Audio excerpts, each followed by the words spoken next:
সবাইকে নমস্কার। আজ রান্না করব মজাদার একটা খিচুড়ি। কি দিয়ে খিচুড়ি রান্না করি সেটাই শেয়ার করব। এখানে দিয়ে দিলাম গরম তেলে গোটা তেজপাতা, গোটা শুকনো মরিচ আর গোটা পাঁচফোড়ন আর ছেঁচে রাখা আদা দিয়ে হালকা একটু ব্রাউন কালার করে ভেজে নেব। হালকা ব্রাউন কালার হয়ে ভাজা গেলে এখানে দিয়ে দিব কেটে রাখা ছোট আলু আর গাজর। আলুটা আগে 1 মিনিটের মতো একটু ভেজে নেব। ভাজা হয়ে গেলে এখানে দিয়ে দিব কেটে রাখা গাজরগুলো। আলু গাজর আমি সেমভাবে কেটে নিয়েছি।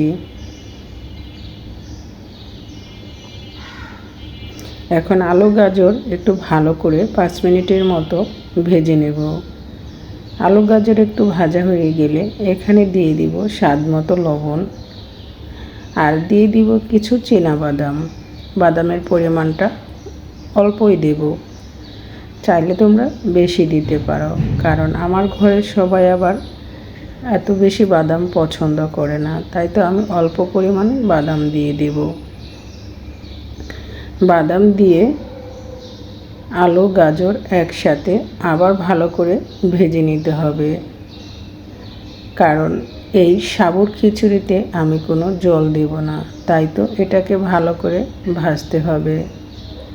এগুলো যখন ভাজা হয়ে যাবে তখন এখানে মশলাগুলো দিয়ে দেব। কি কি মশলা দিচ্ছি সেটা সাথেই থাকো আর দেখতেই থাকো। এটা বিকেলের টিফিন বা একাদশীর নিরামিষ সাবুর খিচুড়ি খেতে কিন্তু দারুণ লাগে। দিয়ে দিলাম কাঁচামরিচ। কাঁচামরিচ দিয়ে আবার একটু নেড়ে চেড়ে হালকা একটু ভেজে নেব।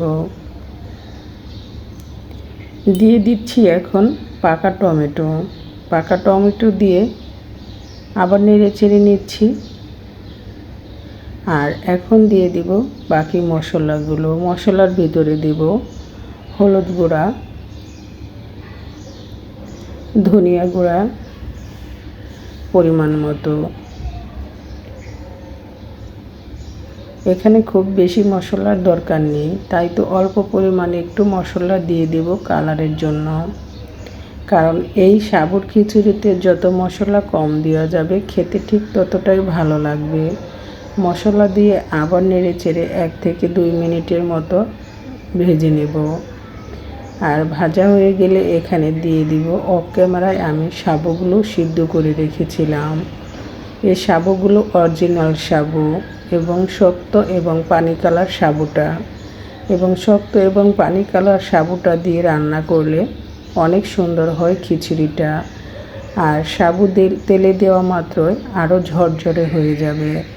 এখন এর সাথে ভালো করে নেড়ে চেড়ে মিশিয়ে নিচ্ছি। সাবুর এই খিচুড়িটা খেতে দারুণ মজাদার, হেলদি এবং মজাদার একটা ফুড। দেখতেই পাচ্ছ বন্ধুরা, এটা নেড়ে চেড়ে নিয়েছি, কতটা ঝরঝরে হয়েছে। খেতে কিন্তু দারুণ সুস্বাদু হয়েছিল। যারা আমার ভিডিওটি দেখতেছো তাদের সবাইকে অনেক অনেক ধন্যবাদ। আর ভালো লাগলে একবার হলেও এই সাবুর খিচুড়ি ট্রাই করে দেখতে পারো, খেতেটা অসাধারণ লাগে। এভাবে নেড়ে চেড়ে চুলা থেকে আমি নামিয়ে নেব।